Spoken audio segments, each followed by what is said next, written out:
और यूनुस जी, एक शेर याद आ रहा है जो हम अपने छात्र जीवन में अक्सर अपनी सखियों सहेलियों से साझा किया करते थे। साहिर साहब का वो शेर है, उन्हें अपना नहीं सकता मगर इतना भी क्या कम है। क्या बात है। उन्हें अपना नहीं सकता मगर इतना भी क्या कम है कि कुछ मुद्दत हंसी ख्वाबों में खोकर जी लिया मैंने, मोहब्बत तर्क की मैंने, गरीबा सी लिया मैंने, जमाने अब तो खुश हो, जहर ये भी पी लिया मैंने। क्या बात है मुमता जी। साहिर तो हमारे प्रिय शायर हैं और गीतकार हैं। आपने साहिर साहब की एक रचना सुनाई तो अब मेरा मन कर रहा है कि मैं भी साहिर साहब का कुछ आपको सुनाऊं। इरशाद। कि आओ कोई ख्वाब बुने कल के वास्ते, आओ कोई ख्वाब बुने कल के वास्ते, वरना ये रात आज के संगीन दौर की डस लेगी जानो दिल को कुछ ऐसे कि जानो दिल ता उम्र फिर न कोई हंसी ख्वाब बुन सके। साहिर का वास्ता जो है वो समाज की परेशानियों और समाज की बुराइयों से था। वो इनकी बातें अपनी गजलों, नज्मों, यहाँ तक कि फिल्मी गीतों में लगातार करते रहे।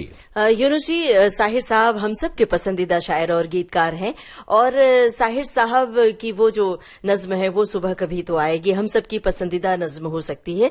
और साहिर साहब के गानों को जब हम सुनते हैं, उनकी शायरी को सुनते हैं तो ऐसे लगता है कि हमारी जिंदगी में, हमारी रोजमर्रा की जिंदगी में वो शामिल है। हमारे गम के समय वो फाहा लगाते हैं और जब हम खुश होते हैं तो वो जैसे उनकी शायरी मुस्कुराती है और हम मुस्कुरा उठते हैं उनके रोमांटिक गानों को सुनकर। बिल्कुल। अभी आप विश्व महिला दिवस की और महिला सप्ताह की बात कर रही थी तो मुझे याद आया, साधना फिल्म में साहिर ने लिखा था, औरत ने जन्म दिया मर्दों को, मर्दों ने उसे बाजार दिया। मजेदार बात यह है कि आज के विविधा कार्यक्रम में साहिर लुधियानवी को याद कर रहे हैं, उनके जमाने के, उनके एक बहुत ही मशहूर साथी संगीतकार रवि। इससे पहले कि ये रिकॉर्डिंग मैं प्ले करूं, जरा सुनने वालों को बताइए कि साहिर और रवि के वो कौन कौन से गाने जो आपको पसंद है। यूनुस जी, साहिर साहब की जब बात आती है तो उनके तमाम गाने जहन में तैरने लगते हैं। चूंकि रवि साहब का जिक्र है तो साहिर साहब का लिखा हुआ और रवि का स्वरबद्ध किया गाना हम सुनवाते हैं। फिल्म वक्त, फिल्म हमराज याद आ रही है। आप बताइए कौन सा गाना सुना जाए। वक्त फिल्म का गाना सुना जाए।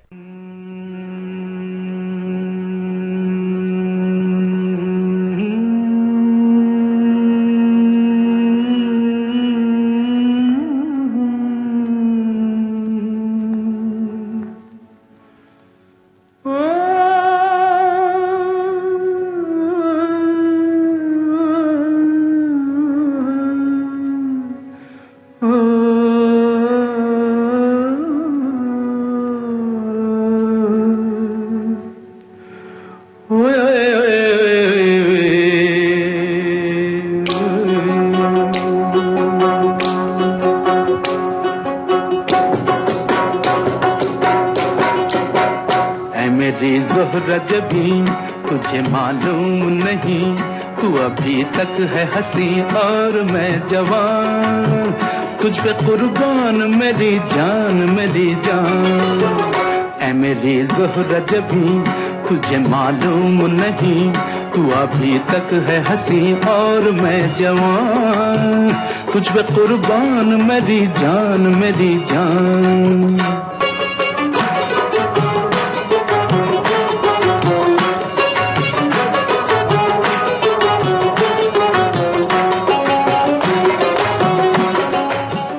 रवि जी, आपका बहुत बहुत स्वागत है, इस्तकबाल है।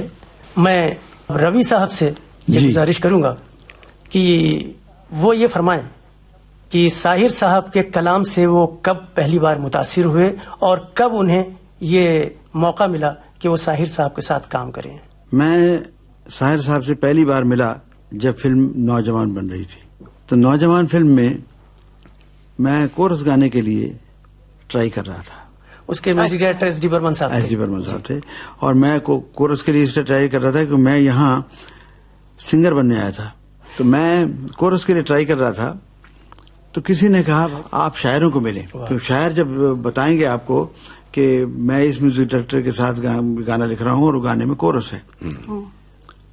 तो पता लगाते लगाते पता लगा कि साहिर साहब नौजवान फिल्म लिख रहे हैं और उसमें कोरस है। आप बिलीव करेंगे कि कारदा स्टूडियो में मेरी मुलाकात हुई। कारदा स्टूडियो में BR साहब का भी ऑफिस होता था और बर्मन साहब भी शायद वहीं रिकॉर्डिंग करते थे। टाइम लेके गए थे आप, टेलीफोन किया था आपने उनको? नहीं, मैं डायरेक्ट नहीं, जाके चला मिल गया था टाइम। लेकिन उस जमाने में ऐसे मिला हाँ, मिला जाता था वो क्योंकि ये आजकल शायद सिस्टम हो गया कि साहब टाइम लीजिए। उस जमाने में तो बस वैसे ही जब साहिर साहब एंटर हुए तभी उनके साथ साथ चले गए थे अंदर। अच्छा। अब बात करते करते उनको पूछा गया ऐसे ऐसे, तो बहुत अखलाक से पेश आए। बड़ा अच्छा, तो बड़े सिंपल वे में उन्होंने कहा भाई देखो मैं तो लिखता हूँ, लेकिन आप गाने आए हैं, कोरस गाने, तो आप बर्मन साहब से मिल लीजिए। मैंने कहा ठीक है। बर्मन साहब से मैं मिला और मैंने नौजवान फिल्म का एक कोरस गाने में गाया। बर्मन साहब ने आपको सुना हुआ था पहले? नहीं, गाना कौन सा था वो याद है? वो कोरस गाना था, ओ मेरे जनक जनक जन जन नन, ओ मेरे सिनी मिनी मिनी मिनी, कोरस गाना। तो ये तो राह चलते जैसी मुलाकात थी। ये राह चलती मुलाकात थी। उसके बाद देखिए वक्त बदलता है, चलता है, करते करते ये हुआ कि मैं हेमंत कुमार साहब का असिस्टेंट हो गया।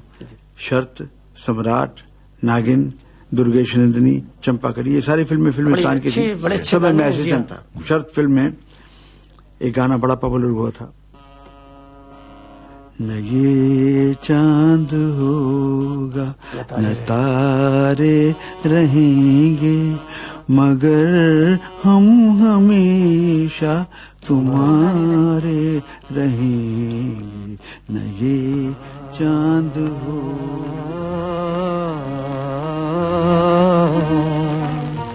न ये चांद होगा न तारे रहेंगे, मगर हम हमेशा तुम्हारे रहेंगे, न ये चांद होगा।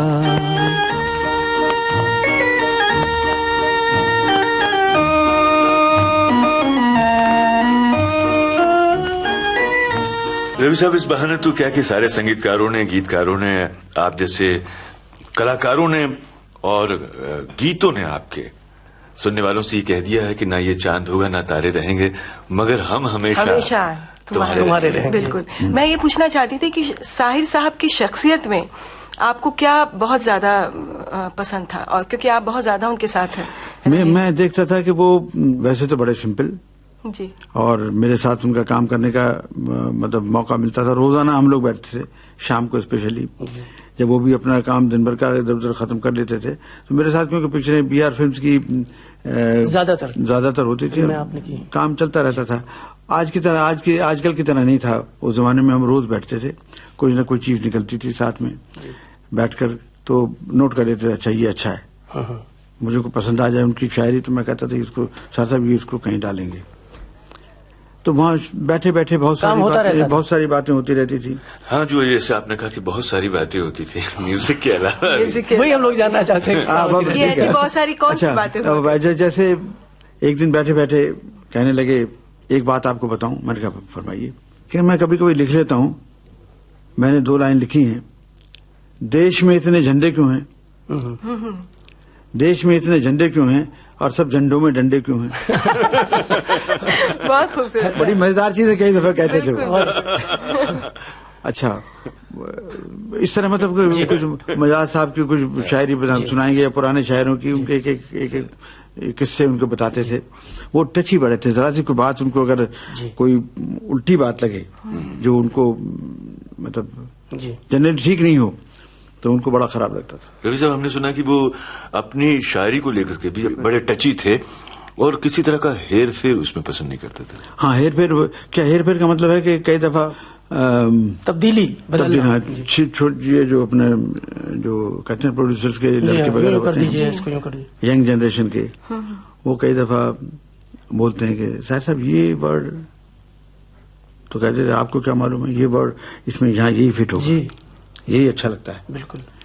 जैसे वक्त का गाना लीजिए, ऐ मेरी जोरा जबी, आज क्या कवाली वर्ल्ड फेम है। उसमें कई वर्ड ऐसे थे कि जो कई लोगों ने जोहरा जबी लोग आज के ज़माने में नहीं समझ पाएंगे, मेरी जोहरा जबी। तो वो कहने के ये समझेंगे लोग, मैंने कहा समझेंगे भाई, ये सब समझते हैं। साहिर साहब ने फिर उसको क्लियर करके, मतलब उनको बड़ा, एक तो वो लिखते नहीं थे ऐसा कि जो कोई जरा इसमें कुछ उंगली रख सके। अच्छा, जिस आदमी ने ऐ मेरी जोहरा जबी लिखा, उसी आदमी ने भजन भी लिखा, और वही आदमी, मैं आपको एक है तो लंबा, लेकिन मैं सुनाना नहीं चाहूंगा। आप सुनाइए। फिल्म का नाम नील कमल। आज हिंदुस्तान में कोई शादी होती है तो बाबुल की दुआएं लेती जाके बगैर। वाह। मैं मेरी खुशनसीबी है कि मेरे 2 गाने थे, एक साहिर साहब ने लिखा और एक दूसरे से एक शायर साहब थे, उन्होंने लिखा, आज मेरे यार की शादी है। बाबुल की दुआएं तो ऐसा था गाना कि बाबुल की दुआएं जब गाना मैंने रिकॉर्ड किया, रिहर्सल की, घर में रिहर्सल कर रहा था तो रफी साहब रो पड़े और गाया भी रफी साहब ने। मैं घबराया, मैंने कहा पता नहीं क्या कोई गलती इसमें क्या बात है, तो मैंने उनके साले रो ही रहे हैं उसमें। जहीर साहब को बुलाया, मैंने कहा बाहर बुलाकर मैंने कहा क्या बात है, तो वो बोले लड़की की एंगेजमेंट की है तो दिल भर आया। खैर मैंने रिहर्सल तो करा दी, रिहर्सल करा के जब गाना रिकॉर्डिंग करने लगे, रिकॉर्डिंग में भी आप देखेंगे कि रिकॉर्ड में वो जैसे रो रो कर आगे गा रहे हैं, बहुत फीलिंग है उसमें अल्फाज इतने खूबसूरत साहिर साहब ने। अब देखिए उसमें एक एक अल्फाज मैं कहता हूँ कि एक लाइन है उसके अंदर कि बाबुल की दुआएं लेती जा तुझको सुखी संसार मिले, मैके की कभी ना याद आए, ससुराल में इतना प्यार मिले। उसमें एक लाइन है कि उस द्वार से भी दुख दूर रहे जिस द्वार से तेरा द्वार मिले, तेरे पड़ोसी को भी तकलीफ ना आए। बाबुल की दुआएं लेती जा तुझको सुखी संसार मिले, मैके की कभी ना याद आए, ससुराल में इतना प्यार मिले, बाबुल की दुआएं लेती जा तुझको सुखी संसार मिले। साहिर साहब भजन, जैसे मैंने कहा, भजन लिखते थे, जो आप सिचुएशन दें, कव्वाली दें, भजन दें। कोई एक फिल्म आई थी जिसका नाम था नील कमल, जिसमें ये गाना था बाबुल की दुआएं। उसमें एक और गाना था, ऐसा सटायर वाला गाना था कि महमूद साहब फिल्म में खाली डब्बा खाली बोतल बेच रहे हैं। मन्ना डे साहब ने गाया, मन्ना डे साहब ने गाया गाना, और उसमें शुरू किया महमूद ने कि खाली डब्बा खाली बोतल, और गाना शुरू किया कि खाली डब्बा खाली बोतल ले ले मेरे यार, खाली से मत नफरत करना, खाली सब संसार। वाह वाह। कहते बड़ा बड़ा सर, देखिए क्या बड़ा बड़ा सर खाली डब्बा, बड़ा बड़ा तन खाली बोतल। देखिए क्या बड़ा बड़ा सर खाली डब्बा, बड़ा बड़ा तन खाली बोतल, वो भी आधे खाली निकले जिन पे लगा था भरे का लेबल। वो भी आधे खाली निकले जिन पे लगा था भरे का लेबल, हमने इस दुनिया के दिल में झांका है 100 बार, खाली डब्बा खाली बोतल ले ले मेरे यार। दूसरा शेर कहते हैं, भरे थे तब बंगलों में ठहरे, जब भरे होते हैं डब्बा बोतल तो कैसे लोग सजा के अपने घरों में रखते हैं। भरे थे तब बंगलों में ठहरे, खाली हुए तो हम तक पहुंचे। भरे थे तब बंगलों में ठहरे, खाली हुए तो हम तक पहुंचे, महलों की खुशियों के पाले फुटपाथों के गम तक पहुंचे। क्या कहना, क्या बात। महलों की खुशियों के पाले जो अपना महल छोड़कर फुटपाथ पर आ गए, कहते हैं इन शरणार्थियों के सर पर दे दे थोड़ा प्यार, खाली डब्बा खाली बोतल ले ले मेरे। ये शरणार्थी हो गए सब, खाली अपना घर बार छोड़कर फुटपाथ पर आ गए। मगर आखिरी शेर में जो लंबी कहानी शुरू की है साहिर साहब ने, कमाल कर दिया। कहते हैं खाली की गारंटी दूंगा, खाली की गारंटी दूंगा, भरे हुए की क्या गारंटी। क्या बात है। खाली की गारंटी दूंगा, भरे हुए की क्या गारंटी, क्योंकि शहद में गुड़ के मेल का डर है, घी के अंदर तेल का डर है, तंबाकू में घास का खतरा, सेंट में झूठी बात का खतरा, मक्खन में चर्बी की मिलावट, केसर में कागज की खिलावट, मिर्ची में ईंटों की घिसाई, आटे में पत्थर की पिसाई, विस्की अंदर टिंचर घुलता, रबड़ी बीच ब्लॉटिंग तुलता, क्या जाने किस चीज में क्या हो, गरम मसाला लीद भरा हो, खाली की गारंटी दूंगा। क्या बात है। खाली की गारंटी दूंगा, भरे हुए की क्या गारंटी, क्यों दुबधा में पड़ा है प्यारे, झाड़ दे पाकेट खोल दे अंटी, छान पीस कर खुद भर लेना। वाह, छान पीस कर खुद भर लेना, जो भी हो दरकार, खाली डब्बा खाली बोतल ले मेरे यार। अच्छा रवि साहब, मैंने ये बात सुनी है कि वो जब किसी फिल्म के लिए रोमांटिक गाना लिखते थे तो बाकायदा पूछते थे कि कौन हीरोइन है। ये जब सिचुएशन बताई जाती है फिल्म में तो मालूम हो जाता है कि ये लड़की गा रही है तो लड़की हीरोइन कौन है। सब एक दफा बहुत अच्छा आपको कहते मजाइया चीजें हो जाती हैं। काजल के डायरेक्टर राम महेश्वरी एक दिन साहिर साहब को कुछ अपनी तरफ से कुछ अच्छी चीजें करके लाए, सारे उनके कुछ स्केच बनाकर सेट्स के। साहिर साहब को बोले देखिए लड़की यहाँ से एंटर करती है, स्केच दिखाया, फोटो दिखाया, मतलब स्केच बनाया हुआ, हाथ से ड्राइंग किया। ये लड़की यहाँ से एंटर करती है, गार्डन है, गार्डन के बाद हम वर्क पलटा, उन्होंने कहने लगे यहाँ एक छोटा सा आउट हाउस है, मतलब ये कुछ कमरा है, यहाँ वो कुछ आईने वाईने में देखती है और वहां से बाहर जाती है, बाहर जाके फिर पूरा बड़ा गार्डन है, वहां जाकर ये गाना शुरू करती है, तो साहिर साहब ने एक मजाहिया डायलॉग कहा, कहने के रामेश्वरी साहब ये आपने सिचुएशन बताई है, लोकेशन। बहुत अच्छा। तो ये इस किस्म की चीजें बड़ी मजेदार होती थी। मैं हंसते हंसते मैंने कहा देखो कमाल की बात है। जबकि मिजाज साहिर साहब का सुनते हैं बहुत संजीदा था। बहुत संजीदा, लेकिन हमारे साथ बैठते थे, बड़ी मजे की बातें होती थी। अच्छा रवि साहब, कहीं कभी आपके साथ उनकी कोई लफ्जों को लेके तकरार नहीं हुई नहीं, कि ये आप नहीं, और वो उनका नहीं, बल्कि क्या होता था, लोगों को पता भी लग जाए, लेकिन मैं चाहूंगा उनकी आदत के बारे में जरूर कि वो क्या करते थे।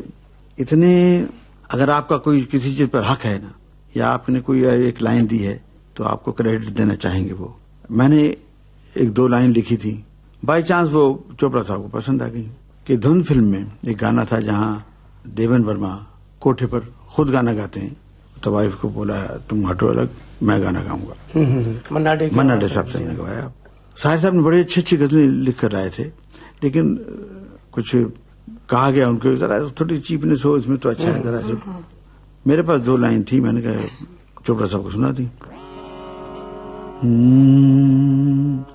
जुबना से चुनरिया खिसक गई रे, जुबना से चुनरिया खिसक गई रे, दुनिया की नजरिया बहक गई रे, दुनिया की नजरिया बहक गई रे, जुबना से चुनरिया। जब साहब बोले ये तो अच्छी है। मैंने कहा रात को साहिर साहब बैठे थे मेरे साथ, लिख कर गाइए। वो तो बोले साहिर साहब को बोलिए कंप्लीट करें इसको। मैंने साहिर साहब को कहा, मैंने कहा रात को मैंने उनको 1 लाइन सुना दी थी, 2 लाइनें उनको बड़ी पसंद आई हैं, तो इसको आप कंप्लीट कर दें। बोले तो बहुत अच्छी है, इसके आगे क्या है, मैंने आगे भी सुना दिया, अंतर ही बहुत अच्छे हैं इसके। तो गाना रिकॉर्ड हो गया। उस जमाने में फैशन था, मेरे एक सिस्टम था कि रिकॉर्डिंग कंपनी जो शायर गाना लिखते थे उनसे परमिशन लेने जाते थे कि I allow you to make the cassette of my song और make the record of my song, वरना रिलीज नहीं करते। साहिर साहब के पास पहुंचे तो उन्होंने सब गानों पर साइन कर दिया, वो गाना छोड़ दिया जो मेरा लिखा हुआ था। वो मेरे पास आया कि भाई ऐसे ऐसे, उन्होंने कहा ये गाना उनका लिखा हुआ है, उनसे आप साइन लीजिए। मैंने साहिर साहब को फोन किया, मैंने साहिर साहब ऐसे, मैं इसलिए थोड़ी लिखा था कि मेरे को मेरा नाम उसमें, मैं तो ऐसे आपके ही वर्ड्स हैं सारे बहुत से। नहीं आपने लिखा, आपको बहुत मैंने मना किया, नहीं माने। तो मैंने कहा रिकॉर्ड पर जो भी हो, लेकिन स्क्रीन पर मेरा नाम नहीं आएगा। बोला ठीक है। हमने सुना है कि साहिर साहब का काम करने का अंदाज कुछ अलग ही था, चूंकि आपने उनके साथ बहुत काम किया है और वो लिखकर भी ऐसा लाते थे कि माशाअल्लाह कहा जाए। तो आपका इसके बारे में क्या तजुर्बा है? हमने तो ये सुना है कि वो अक्सर सिचुएशन लेकर गायब से हो जाते थे, लोग उन्हें तलाश करते रहते थे, फोन करते रहते थे, मगर मालूम होता था कि साहिर साहब मौजूद नहीं है, हाजिर नहीं है। और अचानक फिर एक दिन फोन आता था रिकॉर्डिंग से कुछ ही रोज पहले कि गाना तैयार है, और साहिर साहब जो कुछ लेकर आते थे उसमें से एक लफ्ज हिलाना या बदलना नामुमकिन होता था।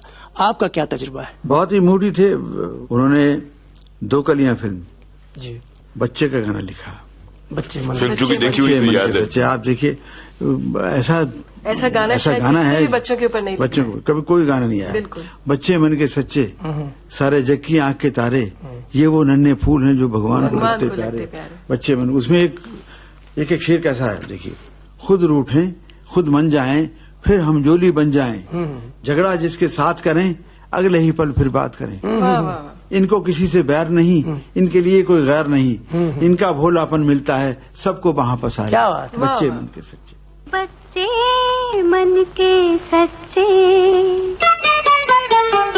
बच्चे मन के सच्चे, सारे जग की आंख के तारे, ये वो नन्हे फूल है जो भगवान को लगते प्यारे, बच्चे मन के सच्चे।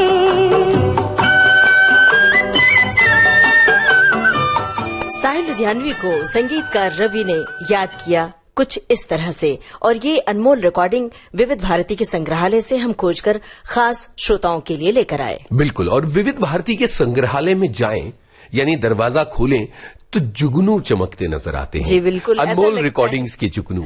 जी, ऐसा लगता है कि वहां बहुत देर तक ठहरे रहें और वो पुरानी रिकॉर्डिंग्स निकालें, उन्हें छुएं, देखें और महसूस करें। जिंदगी लंबी नहीं बड़ी होनी चाहिए बाबू मोशाय। यूनुस जी, ये आनंद फिल्म का बहुत ही मशहूर संवाद है और इस संवाद को सुनते हुए राजेश खन्ना का वो चेहरा याद आता है, वो फिल्म याद आती है और बड़ी ही प्रिय फिल्म रही है हम सबकी आनंद फिल्म, क्योंकि जब भी देखते हैं तो उसमें मुस्कुराने के साथ साथ रोते भी हैं, आंसू भी बहाते हैं। लेकिन आप हमें ये बताइए कि ये संवाद अभी क्यों आपने सुनाया?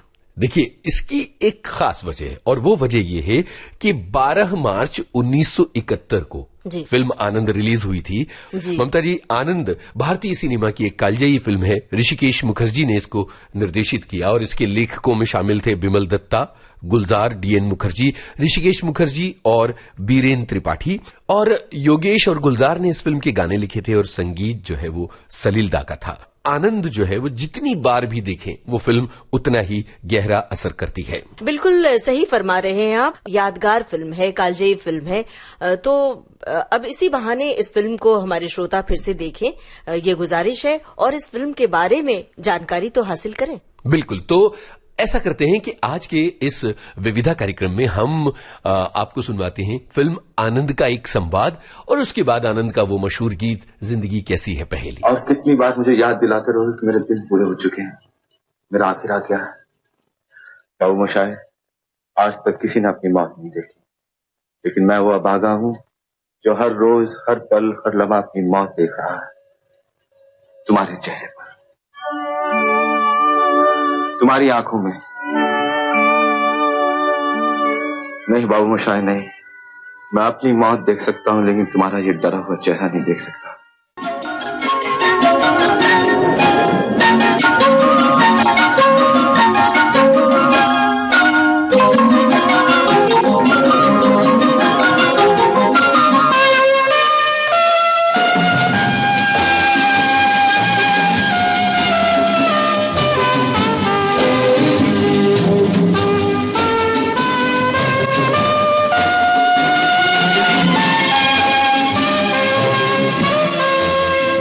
जिंदगी कैसी है पहेली, हाय कभी तो हंसाए, कभी ये रुलाए। जिंदगी कैसी है पहेली, हाय कभी तो हंसाए, कभी ये रुलाए।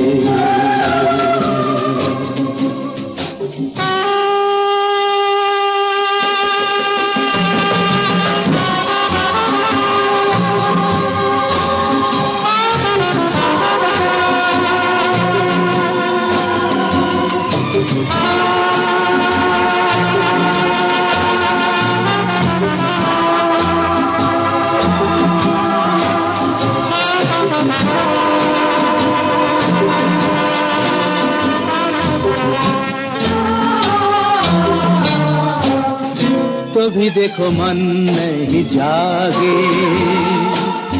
पीछे पीछे सपनों के भागे। तो भी देखो मन नहीं जागे, पीछे पीछे सपनों के भागे। एक दिन सपनों का राही चला जाए सपनों से आगे कहाँ। जिंदगी कैसी है पहेली, हाय कभी तो हंसाए।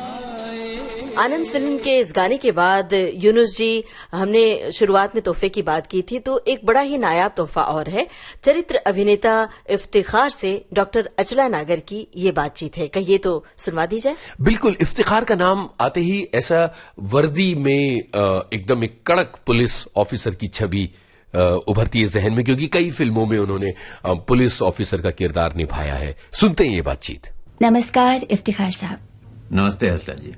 आज आपको यानी कि यहाँ देखकर इस तरह से कुछ अजीब सा तो लग रहा है, लेकिन शायद वजह ये हो कि आपको एक खास वर्दी में देखने की आदत पड़ गई है हमको भी और हमारे श्रोताओं को भी। और वैसे आपकी वक्त की पाबंदी, आपकी चुस्ती, आपकी फुर्ती देखकर लगता है कि आपको फिल्मों के बजाय पुलिस में ही होना चाहिए था। ये कई लोग मुझसे कह चुके हैं। हाँ जी।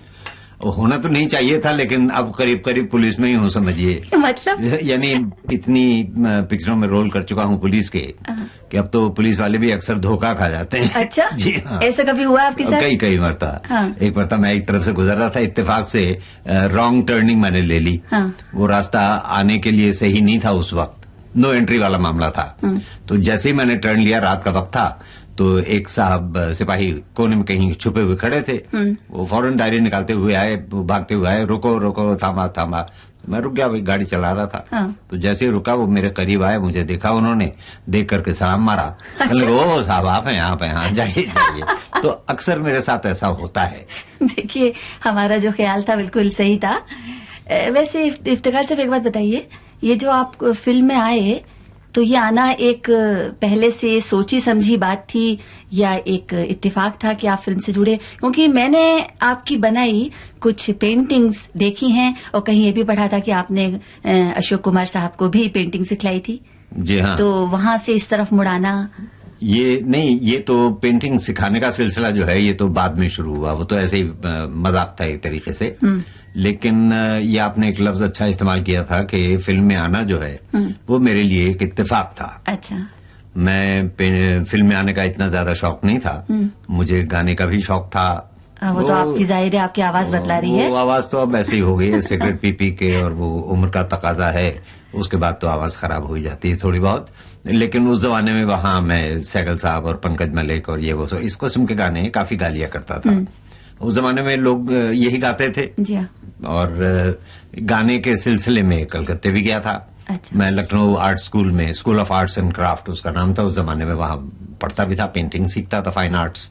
तो वो करने के बाद मैं लखनऊ से और कानपुर से कलकत्ते घूमने के लिए गया था कुछ दोस्तों के साथ। वहां HMV पहुंच गया। HMV वालों ने पकड़ लिया मुझे, कहने लगे साहब आप रिकॉर्डिंग कीजिए। तो वहां गाना भी गाया। वहां दो और मुर्गे बैठे हुए रिकॉर्डिंग किया करते थे, एक तलत महमूद उसका नाम था। अच्छा। और दूसरे हेमंत कुमार साहब थे। ये भी नए नए थे बिल्कुल। इनका एक एक रिकॉर्ड बन चुका था। तलत का था तस्वीर तेरी दिल मेरा बहला न सकेगी, और हेमंत का भी एक और आ चुका था। तो वहां से मुझे कमलदास गुप्ता जो म्यूजिक डायरेक्टर थे उन्होंने सुना और मुझे पकड़ के ले गए। कहने लगे नहीं तुम देखने में अच्छा है। मेरी 23 साल की उम्र थी मुश्किल से। तो पकड़ के ले गए, कहने लगे फिल्म में काम करो। और अच्छे मशहूर म्यूजिक डायरेक्टर थे। उन्होंने जवाब और अस्पताल 2 पिक्चरों का म्यूजिक दिया हुआ था और ये हिट पिक्चरें थी। तो अपनी कंपनी में ले जाके उन्होंने म्यूजिक डायरेक्टर बना दिया मुझे। अच्छा अच्छा, म्यूजिक डायरेक्टर, सॉरी हीरो बना दिया। हाँ। मैंने ये म्यूजिक डायरेक्टर थे जी। इन्होंने ले जाके मुझे हीरो बना दिया। वो दिमाग में म्यूजिक छाया हुआ है ना, मैं क्या करूं। कोई बात नहीं, मतलब आप किसी न किसी तरह फिल्म से जुड़े। जी हाँ। अच्छा। वो फिल्म में नहीं इस तरह से नहीं आता तो शायद म्यूजिक डायरेक्शन में चला जाता। हाँ। या आर्ट डायरेक्टर बन जाता, मालूम नहीं क्या होता। वैसे आपने आर्ट डायरेक्शन भी किया है कुछ फिल्मों में? नहीं, कहाँ किया है, तौबा कीजिए। फिल्म संघर्ष में शायद? जी नहीं, असिस्टेंट था मैं। अच्छा जी। रोल भी किया है, असिस्टेंट भी था। तो ये तो आपने बताया कि इस तरह से आपका एक इत्तेफाक रहा फिल्मों से जुड़ना। हाँ। लेकिन अभी आपने बताया कि आप लोग और नौजवानों की तरह सहगल साहब के गाने गाया करते थे। हाँ। तो सहगल साहब से आपका परिचय सबसे पहले किस तरह हुआ और कहाँ हुआ? सहगल साहब के बारे में हम लोगों को कुछ पता नहीं था कि सहगल साहब क्या है। सहगल नाम उस जमाने में कोई जानता ही नहीं था दुनिया में। सिर्फ ये मालूम था कि एक बहुत पॉपुलर गाने वाला कोई या एक्टर देवदास फिल्म में आया। देखने में कुछ ऐसी वैसी शक्ल भी थी। तो न ये मालूम था कि हिंदू हैं, मुसलमान हैं, पंजाब के हैं या मुरादाबाद के हैं या बंगाल के हैं। तो किसी को कुछ नहीं मालूम था उनके बारे में। वैसे भी देखिए कलाकार की कोई जगह नहीं होती, वो तो सारा जहां हमारा वाली बात होती है। बिल्कुल सही है साहब, मेरा भी कुछ ऐसा ही हो गया है। तो ये हम लोग लड़ा करते थे। वो कहता था नहीं पंजाब के हैं, वो कहता था नहीं यूपी के हैं, वो कहता था नहीं बंगाल के हैं, क्योंकि बंगाली पिक्चरों में भी गाना गाते थे और काम करते थे। तो ये चलता रहता था झगड़ा। तो कानपुर में सुबह सुबह घर पे वालिद साहब उठे और उन्होंने कहा कि देखो आज जाना नहीं, सहगल साहब घर पे आ रहे हैं। खाना खाने के लिए दोपहर को।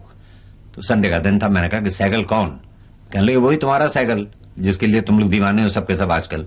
तो हमने कहा है साइकिल को आप कैसे जानते हैं? तो कहने लगे साइकिल को इस तरह जानते हैं कि जालंधर के रहने वाले हमारे शहर के।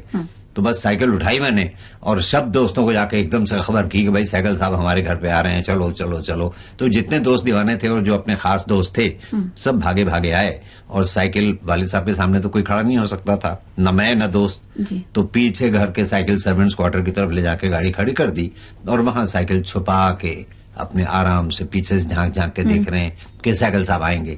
साइकिल साहब आए नहीं। फिर अल्टीमेटली मैं भेजा गया जिस होटल में वो ठहरे थे, वहां से जाकर के खबर की, मालूम हुआ कि वो निकल चुके हैं। फिर बाद में साइकिल एक गाड़ी आई साहब, उस गाड़ी की छत ऊपर की खुली हुई थी। उसमें एक मुंडी निकली हुई थी ऊपर। सर में बाल नहीं थे। अच्छा। लंबा सा एक सर निकला हुआ और वो थे साइकिल साहब। वाह ये बात हुई, बगैर छत की गाड़ी उसमें से एक सिर और वो साइकिल साहब था। नहीं छत होती थी लेकिन ऊपर की छत एक स्लाइड हो जाती थी तो एक स्क्वायर टाइप की या रेक्टेंगल टाइप की जगह खुल जाया करती थी ऊपर, तो वो खुली हुई थी क्योंकि वो बैठ नहीं पाते थे, काफी लंबे थे वो।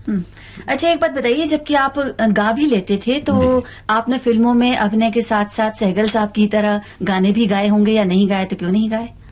ये मैं आपको बताऊं, जब HMV में मैंने गाना गाया तो वो तो प्राइवेट गाने थे, एक दो रिकॉर्ड किए, एक हिंदी एक बंगाली। रोल इत्तेफाक से ऐसे मिले, मेरी शक्ल गाने वाले हीरो की तरह नहीं थी। ये मेरी बदकिस्मती रही। वो पिचके गाल उस वक्त भी थे, वो अब भी हैं। तो गाने वाला चूंकि नहीं दिखाई देता था तो रोल मुझे कुछ रफ एंड टफ, सेहत अच्छी थी थोड़ी, तो रफ एंड टफ टाइप के रोल उस वक्त मिलते थे। वैसे आपने हीरो के रोल तो किए हैं कई फिल्म में? 7-8 पिक्चरों में किए हैं। तो वो रोल जैसा मैं अर्ज कर रहा हूँ कि गाने वाले हीरो के रोल नहीं थे। अच्छा, मारा मारी करने वाले हीरो नहीं, कुछ डांट डपट वाले, कुछ गांव का दादा है या कुछ इस किस्म का है, धोती और आधी बनियान पहने हुए गांव में रोब जमाता फिरता है, इस किस्म के रोल होते थे। तो वो सब किए वहां कलकत्ते में। तो गाना चूंकि नहीं मिला तो वो तलत महमूद गाते रहे और हम एक्टिंग करते रहे। इफ्तिखार साहब, अभी तक आपने देखिए मैं समझती हूँ सैकड़ों फिल्मों में सब तरह के रोल किए हैं, लेकिन जो जिस बात से हमने शुरुआत की थी इस प्रोग्राम की, वो वर्दी वाली बात जो है वो हमारे श्रोताओं, हमारे दर्शकों से इस बुरी तरह चिपकी हुई है कि घूम फिर के मुझे वहीं आना पड़ रहा है। सवाल ये है कि ये जो वर्दी आपके गले क्यों पड़ गई? वही तो मैं भी कहता हूँ कि वो वर्दी चिपकी हुई है, वो भी जैसा आपने वो लफ्ज इस्तेमाल किया था इत्तेफाक। हाँ जी, वो इत्तेफाक से ही चिपकी हुई है मेरे साथ। तो उसकी कोई इतिहास होगा, कोई हिस्ट्री होगी? है, बताता हूँ आपको। एक दो पिक्चर में तो बहुत पहले यूनिफॉर्म पहनी थी, वर्दी पहनी थी, इंस्पेक्टर भी बना था, लेकिन कोई परवाह करता नहीं था। मेरी परवाह भी नहीं की, लोगों ने उस वर्दी की भी परवाह नहीं की। लेकिन एक पिक्चर चोपड़ा साहब ने बनाई, BR चोपड़ा, वो उस पिक्चर का नाम था इत्तेफाक। लीजिए, ये भी इत्तेफाक। देखिए, मैं वही इत्तेफाक घड़ी घड़ी इसीलिए इत्तेफाक पे ही जोर दे रहा हूँ। तो वो इत्तेफाक पिक्चर जो थी, उस इत्तेफाक पिक्चर में उन्होंने एक रोल बहुत पसंद किया हुआ था। वो कहने लगे ये तुम ही करोगे। वो कुछ बीच में इत्तेफाक ऐसा हो रहा था कि वो मुझे दूसरी पिक्चर में डेट्स दी हुई थी मैंने, और शायद मैं ये कैंसिल कर रहा था पिक्चर। अब चोपड़ा साहब बहुत परेशान, कहने लगे नहीं भाई ये तो आप ही को करना पड़ेगा। खैर वो बहुत लंबी कहानी है, वो समहाउ मैनेज करा के हम लोगों ने वो अरेंज की और वो शूटिंग इत्तेफाक की हुई और इत्तेफाक पिक्चर हिट हो गई। और वो इत्तेफाक की बात है कि वो वर्दी चिपक गई, हिट हो गई। जी हाँ, उसके बाद से वर्दी चिपकी हुई है अभी तक। और वैसे एक बात बताइए इफ्तिखार साहब जी, कि क्या आपका मन नहीं चाहता कि आपको अलग अलग तरह के किरदार जीने का मौका मिले? मन तो बहुत चाहता है, और आप शायद देख भी रही हैं असला जी कि मैं अलग अलग किस्म के रोल कर रहा हूँ। एक पिक्चर तलाक तलाक है, ये भी आप जानती हैं कि मैं क्या रोल कर रहा हूँ। बुढ़ा, गरीब, घर का नौकर, नवाब साहब की हवेली का घर का नौकर, दाढ़ी बढ़ी हुई, कमर झुकी हुई, तो इस किस्म के रोल भी करता हूँ। नूरी में भी एक रोल किया था जो लोगों को पसंद आया, दुल्हन वही में भी किया, और भी इस तरह से यानी विलेन भी कर लेता हूँ जहाँ मौका आता है। तो अच्छा, ये बताइए कि आप जब कोई रोल करने वाले होते हैं तो उसको बिल्कुल मैकेनिकल ढंग से करते हैं या उस रोल में आपका इन्वॉल्वमेंट हो जाता है? आजकल इन्वॉल्वमेंट का वक्त मेरा ख्याल है आर्टिस्ट को बहुत कम मिलता है, इसलिए कि इतनी ज्यादा पिक्चरें आदमी को करनी पड़ती हैं, इतने ज्यादा रोल मिलने लग जाते हैं, इतने पैसे मिलने लग जाते हैं आर्टिस्ट को कि फिर वो धड़ाधड़ पिक्चरें साइन कर लेते हैं। मैं सब लोगों की बात कर रहा हूँ, अपनी ही नहीं। तो वो फिर इतना वक्त एक पिक्चर को नहीं दे पाते। हम तो चाहते हैं कि एक पिक्चर एक वक्त में बने ताकि उसी पे कंसंट्रेट कर सकें और वो महीने 2 महीने 3 महीने में खत्म हो और हमें वो पैसे उतने ही अरसे में वहां से मिल जाएं। वो होता नहीं। वो 2 दिन की डेट लेते हैं, कहते हैं कि साहब वो फलाना आर्टिस्ट नहीं मिल रहा है, फलाना नहीं मिल रहा है। अब इंसान बैठा तो रहेगा नहीं, तो वो इतने अरसे में दूसरी पिक्चर साइन कर लेता है, उसकी शूटिंग करता है, अब इस पिक्चर को भूल जाता है। तो अब ये पिक्चर जो साइन की हुई है उसमें इन्वॉल्व कैसे रहेगा जब 2-3 या 4 महीने के बाद या अक्सर 3-3 साल के बाद उसकी शूटिंग होगी, तो इन्वॉल्वमेंट तो हो नहीं सकता। ज्यादातर मैकेनिकल होती है, लेकिन पुराने आर्टिस्ट जो हैं उस मैकेनिकल एक्टिंग को भी नेचुरल इस तरीके से कर लेते हैं कि वो नेचुरल ही लगती है। अभी आपने ये जो बात उठाई, आजकल अधिक वक्त की कमी या कह लीजिए बहुत तेज जो चाल है जिंदगी की, उसकी वजह से अभी आपने कहा कि इन्वॉल्वमेंट मुश्किल है। तो इस आजकल और बीते हुए वक्त की बात अगर हम देखें तो आपने तो एक लंबा वक्त इस फिल्म इंडस्ट्री में गुजारा है, तो आप ये बतलाएं कि इस फिल्म इंडस्ट्री ने इस बीच क्या खोया, क्या पाया, क्या बहुत अच्छी बातें जुड़ी, क्या कुछ गलत अच्छी बातें हमने हाथ से खोई, इसके बारे में आप कुछ रोशनी डालें। जी हाँ, काफी खोया भी और कुछ पाया भी। खोया ये कि एक जमाने में सब लोग एक कंपनी का ही एक आर्टिस्ट इंसान होता था और भाईचारा ज्यादा था। सब लोग इकट्ठा रोज मिलते थे, आपस में दोस्ती होती थी, प्लान करके काम करते थे, यानी डायरेक्टर, प्रोड्यूसर, आर्टिस्ट सब मिलकर तो आपस में ही डिस्कस करके फैसला कर लेते थे और बहुत प्यार से और बहुत अच्छा काम होता था और कोई जल्दबाजी नहीं थी। अपने स्टूडियो होते थे प्रोड्यूसर लोगों के, तो शूटिंग हो रही है तो बहुत अच्छा है, नहीं हो रही तो सेट खड़ा हुआ है, आराम से जब तैयार हो जाएंगे या किसी की तबीयत खराब है जब अच्छी होगी तब शूटिंग करेंगे, कोई परेशानी नहीं होती थी। लेकिन आजकल वो बात नहीं है, आजकल भागदौड़ ज्यादा है। अगर ये कोई बीमार है या कोई नहीं आ रहा है तो वो सेट कैंसिल करो, दूसरे को बुला लो, पकड़ो, देखो भाई डेट खाली है कि नहीं उसकी, कोई नहीं मिलता है, इफ्तार को बुला लो, वर्दी पहना दो।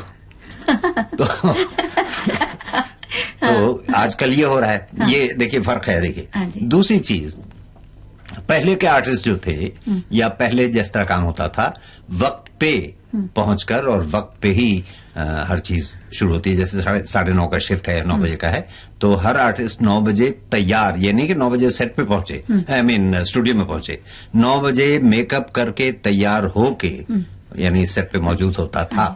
चाहे आप 8 बजे आइए मगर तैयार होके आप वहां पहुंच जाइए वक्त पर। आजकल वो बात नहीं है। कुछ बातें जो हमने पाई, अच्छी बातें ली, उनमें आप क्या कहना चाहेंगे? जैसे एक्टिंग के बारे में आपका क्या राय है और टेक्निक्स के बारे में आप क्या कहते हैं? अच्छी बातें यही हैं जो आपने दोनों कही कि एक तो टेक्निक पहले के मुकाबले में बहुत डेवलप हो गया है जी।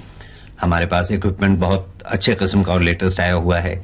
जितने टेक्नीशियन हैं बहुत ही वेल ट्रेन्ड, जिसे कहते हैं, काफी सीखे हुए और समझदार हैं। बहुत अच्छी फोटोग्राफी होती है, बहुत अच्छा साउंड डिपार्टमेंट हमारे यहाँ है, सब पूरी इंडस्ट्री में। उसके अलावा अपने एडिटिंग बहुत अच्छी होती है, बहुत ही समझदार लोग हैं। हमारे यहाँ लेबोरेटरीज अच्छी हैं, प्रिंटिंग अच्छी होती है, यानी हॉलीवुड का मुकाबला हम करते हैं कई फिल्मों में। उसके अलावा एक्टिंग का जहां तक ताल्लुक है, पहले के मुकाबले में अब एक्टर्स जो हैं, लड़के आए हुए, ये ज्यादा अच्छी एक्टिंग करते हैं। और आजकल के आर्टिस्ट जो आ रहे हैं लड़के, ये मॉडर्न थिएटर से जो सीख के आते हैं या इंस्टीट्यूट से सीख के आते हैं, ये लोग बहुत उम्दा हैं। इसलिए कि आजकल मॉडर्न थिएटर्स भी नए तरीके की एक्टिंग करते हैं और इन लोगों को फिल्म में आने के बाद ज्यादा परेशानी नहीं होती है। बहुत अच्छे अच्छे लड़के हैं। सिर्फ इनसे मुझे यही कहना है कि वक्त पे आना, बड़ों से तमीज के साथ बात करना। इसलिए नहीं कह रहा हूं मैं बड़ा हूं, माफ कीजिएगा। श्रोताओं से ये बता दें कि जाने माने चरित्र अभिनेता इफ्तिखार से ये थी डॉक्टर अचला नागर की बातचीत। बिल्कुल ममता जी। और इस हफ्ते एक बहुत ही मशहूर फिल्मी दुनिया की गीतकार हैं जिनका जन्मदिन बीता है 9 मार्च को, कमर जलालाबादी का जी। उनका करियर बहुत लंबा रहा है और कई बेमिसाल गाने ऐसे हैं जो कमर जलालाबादी ने लिखे हैं और हम उन गानों को उनसे जोड़कर नहीं देखते, क्योंकि अमूमन गीतकार और गाने का जो जोड़ है वो हमें याद नहीं रहता कि कौन सा गाना किस गीतकार ने लिखा है। किशोर कुमार की आवाज में ये गाना सुनिए और सलाम कीजिए कमर जलालाबादी की प्रतिभा को। गुनी जनो रे भक्त जनो, गुनी जनो भक्त जनो, हरि नाम से नाता रे जोड़ो भाई, माया से मुंह मोड़ो रे। जगत नारायण की जय जय बोलो बोलो, नगद नारायण को छोड़ो रे, बोलो रे जगत नारायण। अगर ऐसा ना हुआ तो सलीम तुम्हें जीने नहीं देगा और अनारकली हम तुम्हें मरने नहीं देंगे। ये संवाद जैसे ही सुना तो हमें पृथ्वीराज कपूर की याद आई, दिलीप साहब की याद आई, जहन में ये छवियां आई। और लेकिन लग रहा है कि बात कुछ और है। आप कुछ सरप्राइज दे रहे हैं हमारे श्रोताओं को, बताइए सीधे सीधे क्या सुनवाना है। देखिए ऐसा है कि इस हफ्ते के आसिफ साहब की याद का दिन बीता, जिन्होंने एक नायाब हीरा रचा फिल्म मुगल आजम के रूप में। मुगल आजम और लव एंड गॉड उनकी बड़ी कालजयी फिल्में रही हैं और मुगल आजम के तो बहुत सारे ऐसे डायलॉग हैं जो लोगों को याद रह जाते हैं। मुगल आजम के डायलॉग ही नहीं, मुगल आजम के गाने भी बेमिसाल हैं, यादगार हैं। प्यार किया तो डरना क्या, जब प्यार किया तो डरना क्या, प्यार किया कोई चोरी नहीं की, प्यार किया, प्यार किया कोई चोरी नहीं की, छुप छुप आहें भरना क्या, जब प्यार किया तो डरना क्या, प्यार किया तो डरना क्या, जब प्यार किया तो डरना क्या।